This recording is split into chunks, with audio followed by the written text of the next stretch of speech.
दोस्तों recently UP government ने announce किया है 1% का एग्जेम्पशन वुमेन होम बायर्स के लिए, मींस 1,00,000 रुपए तक की स्टैंप ड्यूटी में छूट। अगर उनकी प्रॉपर्टी 1 करोड़ तक की है तो मतलब अगर 1 करोड़ तक की प्रॉपर्टी है तो 1% का उनको एग्जेम्पशन मिलेगा। पर इसको लेके होम बायर्स के बीच बहुत सारे कंफ्यूजन्स भी हैं, जैसे कि क्या होगा कि अगर प्रॉपर्टी 1 करोड़ से ज्यादा की हो, क्या उस केस में एग्जेम्पशन मिलेगा? अगर किसी प्रॉपर्टी में मेल होम बायर का भी शेयर हो तो क्या उस केस में एग्जेम्पशन मिलेगा? अगर किसी प्रॉपर्टी को 2 महिलाएं ज्वाइंटली ओन करती हैं तो उस केस में कंसेशन क्या होगा? और भी बहुत सारे डाउट्स। इस वीडियो में हम इस लेटेस्ट स्टैंप ड्यूटी एग्जेम्पशन से रिलेटेड जितने भी आपके कंफ्यूजन्स हैं वो दूर करेंगे। तो चलिए वीडियो शुरू करते हैं। तो दोस्तों चलिए बात करते हैं अपने पहले केस को लेकर। पहला केस ये बनता है, अगर किसी प्रॉपर्टी में किसी वुमेन की सोल ओनरशिप है, मतलब पूरी की पूरी प्रॉपर्टी वो वुमेन ओन करती है, तो 1% का एग्जेम्पशन है, बशर्ते प्रॉपर्टी की वैल्यू जो है वो 1 करोड़ से ज्यादा नहीं होनी चाहिए। आपको बता दूं कि पहले ये वैल्यू 10 लाख रुपए तक थी और 10,000 तक की एग्जेम्पशन स्टैंप ड्यूटी पर मिलता था, पर अब इस वैल्यू को बढ़ाकर 1 करोड़ तक कर दिया गया है। तो अगर आपकी प्रॉपर्टी की वैल्यू 90 लाख है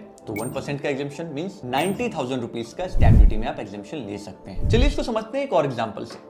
मान लीजिए आपने एक प्रॉपर्टी खरीदी है 75 लाख में। अब 75 लाख रुपीस क्योंकि 1 CR से कम है तो आपको 1% का कंसेशन मिलेगा, मींस 75 लाख का 1% 75,000। अब क्योंकि 75 लाख रुपीस पे आपको 5% के हिसाब से स्टैंप ड्यूटी देनी है, मींस 3,75,000, तो उसमें से आप 75,000 रुपीस माइनस कर दीजिए जो आपको 1% कंसेशन है। तो मतलब आपको टोटल स्टैंप ड्यूटी जो आप पे करनी है 75 लाख पे वो है 3 लाख रुपीस। अब ये कैसे एग्जेम्पशन मिलेगा? तो मान लीजिए वुमेन को 5% स्टैंप ड्यूटी यूपी में पे करना है किसी भी प्रॉपर्टी की खरीद पर, तो 1% का एग्जेम्पशन का मतलब है कि 1 करोड़ तक की प्रॉपर्टी पर सिर्फ 4% ही आपको स्टैंप ड्यूटी पे करनी होगी। तो ये पहला केस था।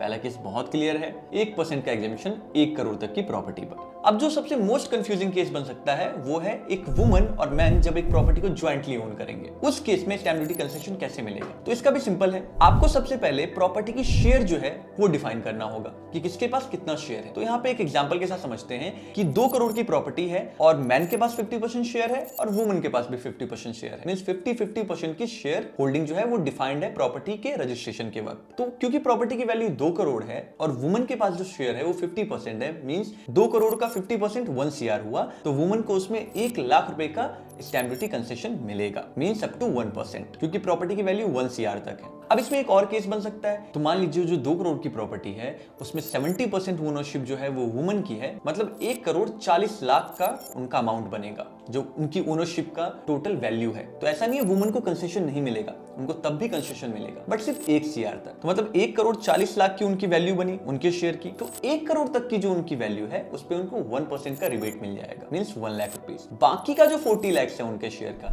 उस पर स्टैंडर्ड स्टैंप ड्यूटी रेट जो 5% है उसके हिसाब से उनको स्टैंप ड्यूटी पे करना है, मींस 2 लाख रुपीस। तो 1 CR पे 5% मींस 5 लाख, जिसमें से 1 लाख माइनस हो जाएगा क्योंकि 1 CR तक 1% का कंसेशन है, तो आपका 1 CR तक गया, 4 लाख वुमन का। अब जो 40 लाख है उनका शेयर उस पे टोटल 5% के हिसाब से जाएगा, मींस 2 लाख मोर। तो 4 + 2 6 लाख रुपए की उनको स्टैंप ड्यूटी पे करनी होगी अपनी शेयर होल्डिंग के हिसाब से। तो इससे एक बात तो क्लियर होगी कि वुमन की जो ओनरशिप है उसकी वैल्यू अगर 1 CR तक है तो आपको उसमें 1% का स्टैंप ड्यूटी कंसेशन मिलेगा। अगर 1 CR से ऊपर है तो भी 1 CR तक की जो वैल्यू है उस पे 1% का स्टैंप ड्यूटी कंसेशन मिलेगा और बाकी का जो रेस्ट ऑफ द अमाउंट है उस पे स्टैंडर्ड स्टैंप ड्यूटी रेट के हिसाब से आपको स्टैंप ड्यूटी कैलकुलेट कर पे करना है।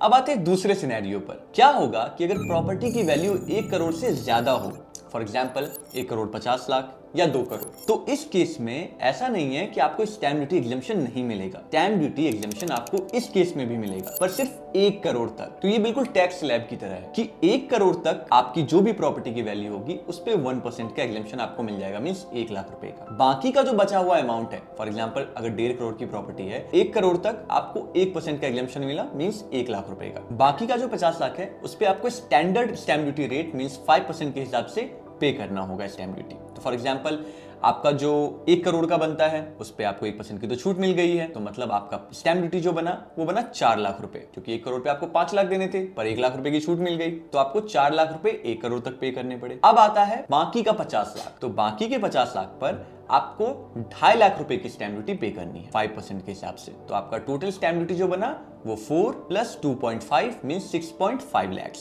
1.5 करोड़ की प्रॉपर्टी पर। तो ये हमारा था दूसरा केस। अब इसको एक बहुत आसान तरीके से भी आप कैलकुलेट कर सकते हैं। आपकी जो भी टोटल स्टैम्प ड्यूटी वैल्यू बन रही है उसमें से 1 लाख रुपए माइनस कर दीजिए। तो मान लीजिए आपने 5 करोड़ तक की प्रॉपर्टी खरीदी, तो 1 करोड़ तक का आपका 1 लाख रुपए माइनस होता। तो आप 5 करोड़ पे पूरी स्टैम्प ड्यूटी कैलकुलेट कीजिए। तो 5 करोड़ पे जो आपकी स्टैम्प ड्यूटी बनेगी वो बनेगी 25 लैक्स। अब 25 लैक्स में से 1 लाख रुपए माइनस कर दीजिए, तो 24 लैक्स आपको स्टैम्प ड्यूटी पे करनी होगी। तो बहुत सिंपल कैलकुलेशन है।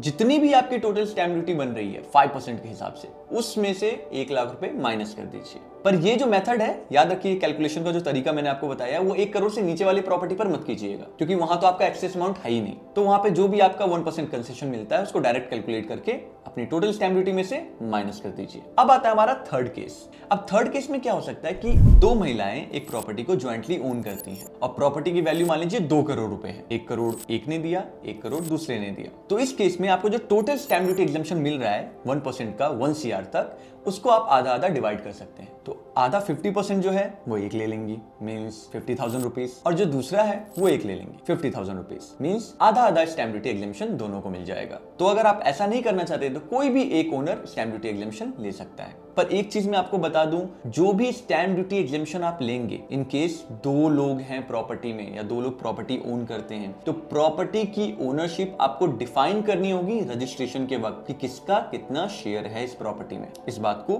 ध्यान रखें। तो ये है हमारे 3 मेजर केस जिसमें आपको स्टैम्प ड्यूटी को लेकर कंफ्यूजन हो सकती है। अब ऐसा नहीं है कि अलग अलग केसेस नहीं बन सकते, हो सकता है कोई और सिचुएशन भी आ जाए, पर एक चीज दिमाग में बिल्कुल क्लियर रखिए कि 1 करोड़ तक की जो प्रॉपर्टी वैल्यू है उस पे एग्जेम्पशन है। फर्क नहीं पड़ता वो प्रॉपर्टी 10 करोड़ की हो, वो प्रॉपर्टी 20 करोड़ की हो। अगर 20 करोड़ की प्रॉपर्टी है तो 20 करोड़ में से जो 1 करोड़ है उस पे आपको 1% की छूट मिलेगी ही मिलेगी। बाकी के जो 19 करोड़ है उस पे स्टैंडर्ड रेट के हिसाब से आपको स्टैम्प ड्यूटी पे करना है। तो दोस्तों वैसे तो मैंने इस वीडियो में आपके सारे डाउट्स क्लियर करने की कोशिश की है, पर फिर भी अगर कोई डाउट आपके दिमाग में है तो कमेंट बॉक्स में हमें जरूर बताएं। और अगर आपको ये वीडियो अच्छी लगी है तो लाइक कीजिए, और भी लोगों को, आपके यूपी में जो फ्रेंड्स हैं उनको शेयर कीजिए ताकि उनको स्टैम्प ड्यूटी से रिलेटेड जो ये न्यू रूल है वो समझ में आए। और ऐसी इंफॉर्मेटिव वीडियोस के लिए हमारे चैनल को सब्सक्राइब करें। तब तक के लिए धन्यवाद। जय हिंद।